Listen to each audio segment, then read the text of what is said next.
Hoy vamos a hablar de algo que tiene tanto de mito como de historia.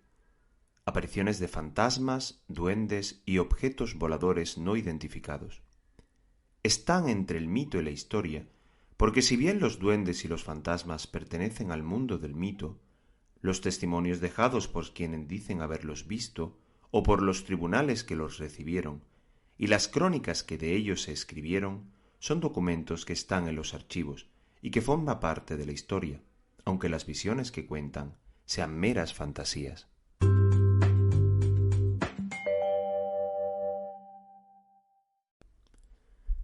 Pero hay documentos y crónicas de estas cosas, documentos y muy serios, tan serios como por ejemplo sentencias dadas por el Tribunal de la Inquisición condenando a muerte y a otras penas a las hechiceras y brujas.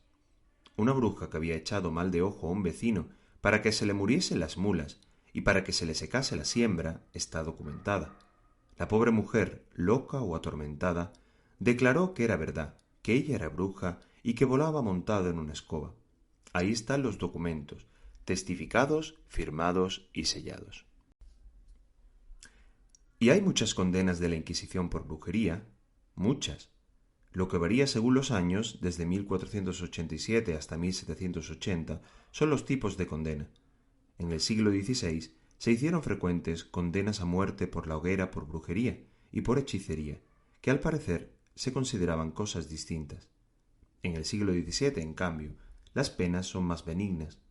Así, en un auto de fe publicado por Joaquín Guichot en el apéndice de su historia, refiere que a Jerónima Jacinta la condenó el Tribunal del Santo Oficio a pena de 200 azotes, lo que equivale a la pena de muerte, ya que no es probable que resistiera tal vacilación sin morir. Otro auto de fe del año 1691 señala que se condenó a 2 hechiceras a cárcel perpetua. En otro auto de fe, cuya crónica también reproduce Joaquín Guichot, se condena a Ana Morena y a Inés Rodríguez a pasear por las calles públicas en vergüenza y a destierro de Sevilla.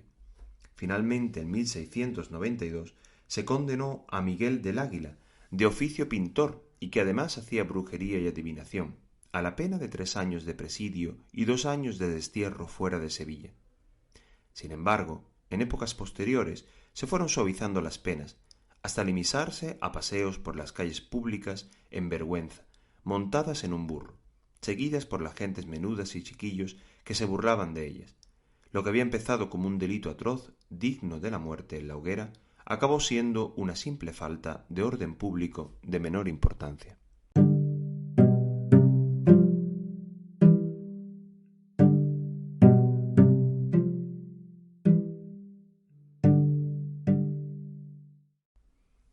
¿Y qué hay de los fantasmas y duendes en Sevilla? En alguno de mis libros de historia de Sevilla he publicado los sucesos más curiosos relacionados con fantasmas. Se llamaban fantasmas a las apariciones de almas en pena, vestidas con una sábana y arrastrando cadenas, que se presentaban para espantar a la gente, ahuyentándolas del lugar donde los fantasmas querían estar solos.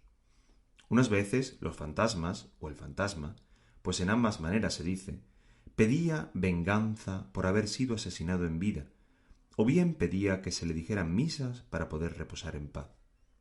En Sevilla hubo un fantasma que alcanzó tanta fama en el barrio de Triana que a la calle donde decía que se manifestaba por las noches se la llamó hasta hace poco tiempo el Callejón del Fantasma, nombre que se le cambió por el de la calle María Niño y que ahora se rotula desde hace muchos años con el nombre de calle Farmacéutico Murillo Herrera. ¿Pero qué puede haber de verdad en los fantasmas? Respecto a los fantasmas sevillanos, parece que no eran espíritus, sino personas de carne y hueso. En el siglo pasado había que pagar un cierto impuesto municipal, que se llamaba el impuesto de consumo, y que se aplicaba a los jamones, al vino, al pollo y a otros artículos. Este impuesto se pagaba al entrar en la ciudad la mercancía, para lo cual había unas casetillas con un empleado al que llamaban el consumero. Cada casetilla estaba en una entrada de las carreteras o calles procedentes del campo que se dirigen a la ciudad. Una de estas casetillas estaba en la esquina de la calle Calatrava, a su entrada por la calle Torneo, en el lugar llamado El Blanquillo. Pues bien, empezó la gente a decir que en el Blanquillo se aparecían por las noches un fantasma, y hasta hubo quien lo vio, con su sábana y su ruido de cadenas, por las esquinas del Vil Raguel y de la calle Reposo. El consumero, asustado, decidió encerrarse en la casetilla para evitar tener un mal tropiezo. Naturalmente, el fantasma aprovechó la oportunidad para meter cada noche unos cuantos jamones de contrabando sin pagar el impuesto de consumos. El fantasma era un vecino del mismo barrio, naturalmente. Y hay un caso parecido que también ha contado José María en uno de sus libros referido a Triana. Sí, este caso ocurrió en la calle Ruiseñor, donde a principios del siglo XIX, en 1812, empezó a dejarse ver por las noches un fantasma. Las vecinas decían que era un soldado francés de cuando la Guerra de la Independencia, que no fue enterrado, sino que lo tiraron a un pozo, y por eso el alma en pena se aparecía para asustar a la gente y que no fueran a turbar su descanso eterno. Así que nadie pasaba por aquella calle desde la hora del anochecer. Pasaron 10 años y el gobierno dio por liquidadas las resultas de la Guerra de la Independencia, concediendo una amnistía para todos los que andaban exiliados o fugitivos. Y entonces el fantasma de la calle Ruiseñor de Triana se aprestó a las autoridades. Era un soldado francés, que cuando se retiraron sus tropas se quedó escondido en casa de una costurera con la que tenía amores, y que le escondió durante esos 10 años. El pobre francés, como no podía salir de casa, se dedicó esos 10 años a aprender bien el idioma y a fabricarle 9 hijos a la costurera, uno por año. Una vez indultado, puso en Triana una peluquería.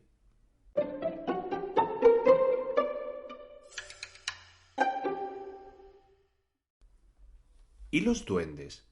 Porque hasta ahora solamente hemos hablado de brujas y de fantasmas. Según la definición que dio el padre Feijó, célebre fraile que escribió sobre estas cosas con gran autoridad, los duendes nacen en los rincones donde hay basuras, por la fermentación de los vapores de los desperdicios. El buen fraile no sólo lo escribió, sino que estaba convencido de ellos, y creía en los duendes como en el Padre Nuestro. Con arreglo a esta doctrina, los duendes eran enanos, tenían barba y algunos presentaban defectos físicos como la joroba o la nariz disforme. En Sevilla tuvimos hasta principios del siglo pasado un duende llamado Narizotas, que vivía en una de las torres de la muralla de la Macarena, y que a veces, si se enfadaba, arrojaba piedras desde las almenas.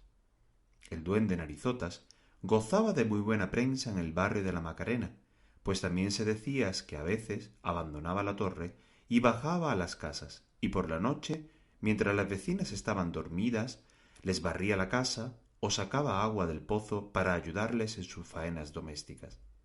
Generalmente, en las casas grandes y en los corrales de vecindad, durante varios siglos, la gente creía en ellos, y muchas personas crédulas, por las noches antes de acostarse, dejaban en el suelo de la cocina un plato con leche o algún trozo de dulce diciendo: «para el duende».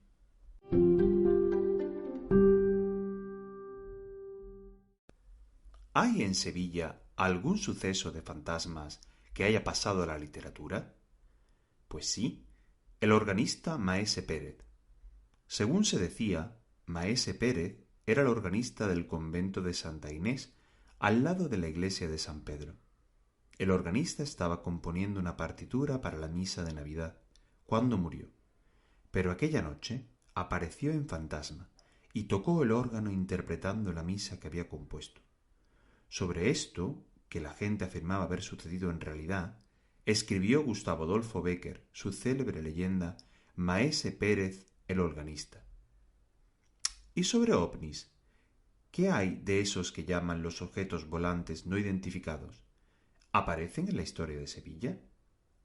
Ciertamente. Aparecen desde hace muchos siglos.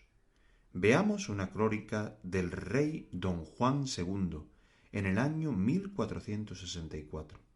La crónica la escribe el licenciado Alonso de Palencia y el sacerdote Diego Enríquez del Castillo, y dice así: un fenómeno maravilloso y nunca visto. Sin que hubiera viento ni huracán, algunos árboles de la huerta del Alcázar fueron arrebatados hacia arriba y secados de raíz, arrojados por encima de la muralla afuera.